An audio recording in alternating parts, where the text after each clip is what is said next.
नमस्ते दोस्तों, मैं अनुराधा त्रिपाठी आप सभी का स्वागत करती हूं अपने चैनल में जिसका नाम है अंश ज्ञान। दोस्तों, आज हम बात करेंगे विनायक चतुर्थी के बारे में। विनायक चतुर्थी का व्रत भगवान गणेश को समर्पित है। हर माह की शुक्ल पक्ष की चतुर्थी को विनायक चतुर्थी और कृष्ण पक्ष की चतुर्थी को संकष्टी चतुर्थी कहा जाता है और इस दिन भगवान गणेश की पूजा आराधना करने से उनकी विशेष कृपा प्राप्त होती है।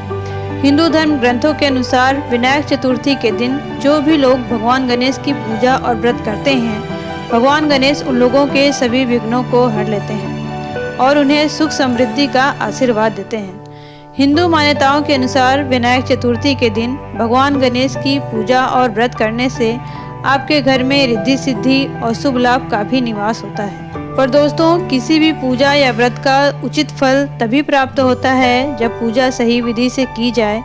विनायक चतुर्थी की पूजा की विधि क्या है, ये आगे मैं आपको इस वीडियो में बताऊंगी।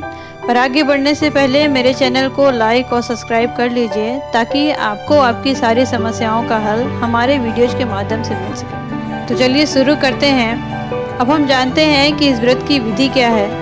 दोस्तों, सबसे पहले तो मैं ये बता दूं कि विनायक चतुर्थी के दिन भगवान गणेश की पूजा मध्याह्न में की जाती है। चतुर्थी के दिन सुबह उठकर स्नान आदि से निवृत्त होकर लाल या पीले रंग का वस्त्र धारण करें और प्रभु के सामने हाथ जोड़कर प्रणाम करें और मन में व्रत करने का संकल्प करें कि हे गणपति महाराज, मैं आज से लेकर आगे आने वाले जितने भी दिन आप व्रत रखना चाहते हैं उतनी चतुर्थी का व्रत का संकल्प करता हूँ या करती हूँ। आप हम पर अपनी कृपा सदैव बनाए रखना। फिर मध्याह्न में घर के ईशान कोण में एक चौकी स्थापित करें। इस चौकी पर कपड़ा बिछाकर भगवान गणेश की मूर्ति स्थापित करें। इसके बाद आसन पर बैठ जाएं। सबसे पहले प्रभु के ऊपर गंगा जल छिड़कें, फिर अपने ऊपर भी गंगा जल छिड़कें। फिर भगवान को पंचामृत से स्नान कराएं, फिर जल से स्नान कराएं। अगर आपने प्रतिमा रखी है, स्नान नहीं करा सकते हैं तो स्पर्श करा सकते हैं। इसके बाद प्रभु को पीला वस्त्र और जनेऊ चढ़ाएं। तत्पश्चात पीला चंदन, हल्दी और कुमकुम से भगवान का तिलक करें। इसके बाद अक्षत छिड़कें। फिर भगवान को फूल और फल अर्पित करें। इसके बाद लौंग, इलायची का पान का बीड़ा अर्पित करें। भगवान गणेश की पूजा में दुर्वा का विशेष महत्व होता है, इसलिए भगवान को दुर्वा अर्पित करें।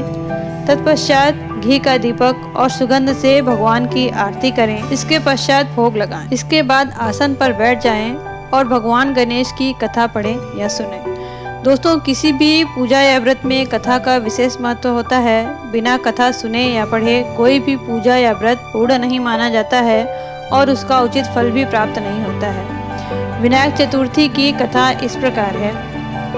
बहुत समय पहले नर्मदा नदी के तट पर माता पार्वती और भगवान शिव चौपड़ खेल रहे थे। विजेता का फैसला करने के लिए भगवान शिव ने एक पुतला बनाया और उसे जीवित कर दिया। भगवान शिव ने उस बालक को यह आदेश दिया कि वह विजेता का फैसला करेगा। इसके बाद माता पार्वती और भगवान शिव चौपड़ खेलने में व्यस्त हो गए। माता पार्वती और भगवान शिव के बीच 3 बार चौपड़ का खेल हुआ, जिसमें माता पार्वती तीनों बार विजयी हुई। जब उस बालक से विजेता का नाम पूछा गया तब उसने भगवान शिव का नाम लिया। बालक का यह जवाब सुनकर माता पार्वती को बहुत गुस्सा आया और उन्होंने उस बालक को लंगड़ा होने तथा कीचड़ में रहने का श्राप दे दिया। माता पार्वती से क्षमा मांगते हुए उस बालक ने कहा कि उससे यह भूलवश हो गया है। वह बालक माता पार्वती से क्षमा मांगने लगा। श्राप से मुक्त होने के लिए माता पार्वती ने उसे बताया कि यहाँ नाग कन्याएं भगवान श्री गणेश की पूजा करने के लिए आएंगी, तब उनके कहे अनुसार तुम गणेश व्रत करना। व्रत करने से तुम्हें अपने श्राप से मुक्ति मिल जाएगी। वह बालक करीब 1 साल तक इस श्राप से जूझता रहा। 1 साल बाद भगवान गणेश की पूजा करने के लिए नाग कन्याएं आईं। उस बालक ने उनसे गणेश व्रत की पूजन विधि पूछी और 21 दिन लगातार सच्चे मन से भगवान श्री गणेश का व्रत और पूजन करने लगा। बालक की सच्ची श्रद्धा देखकर भगवान गणपति ने उसे दर्शन दिया और उसे वरदान मांगने को कहा। भगवान गणेश को देखकर वह बालक अत्यंत प्रसन्न हुआ और उसने कहा कि उसके पैर स्वस्थ हो जाएं और वह कैलाश में माता पार्वती और भगवान शिव से मिल सके। भगवान गणेश ने उसकी इच्छाओं को पूरा किया। वह बालक ठीक होने के बाद कैलाश पहुंचा, जहां उसे भगवान शिव मिले। भगवान शिव ने भी 21 दिन तक गणेश व्रत किया, जिसके बाद माता पार्वती की नाराजगी दूर हो गई। भगवान शिव ने माता पार्वती को गणेश व्रत की विधि और उसकी महिमा के बारे में बताया। कुछ दिन बाद माता पार्वती का मन कार्तिकेय से मिलने का हुआ। अपनी इच्छा पूरी करने के लिए माता पार्वती ने 21 दिन तक गणेश व्रत किया और वह भी सफल हुई। तब से विनायक चतुर्थी का व्रत लोग करने लगे। दोस्तों, इस प्रकार विनायक चतुर्थी की कथा समाप्त होती है। कथा समाप्त होने के बाद भगवान से प्रार्थना करें और क्षमा याचना जरूर करें कि हे प्रभु, अगर आपकी पूजा या व्रत करने में मुझसे कोई त्रुटि हो गई हो तो मुझे क्षमा करना। इसके बाद आचमनी में जल लेकर जिस आसन पर बैठ के आपने पूजा की है उसे तृप्त करें, नमन करें और आसन मोड़कर ही उठें। इसके बाद अपने घर वालों में प्रसाद का वितरण करें। दोस्तों, विनायक चतुर्थी के दिन भगवान गणेश का पूजन करने से सभी समस्याएं दूर होती हैं। कार्यों में आने वाली किसी भी तरह की रुकावटें दूर हो जाती हैं। इस व्रत को करने से जातकों के समस्त प्रकार के विघ्न संकट सब मिट जाते हैं। गणपति महाराज को शुभता, बुद्धि, सुख समृद्धि का देवता माना जाता है।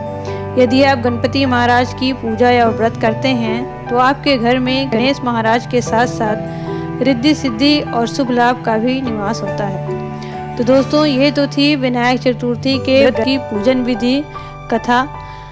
आज के लिए इतना ही। अगर आपको मेरा ये वीडियो पसंद आया हो तो मेरे वीडियो को लाइक करें और मेरे चैनल को सब्सक्राइब करना ना भूलें और आगे के वीडियोज़ को देखने के लिए बेल आइकन को दबाएं। नमस्ते।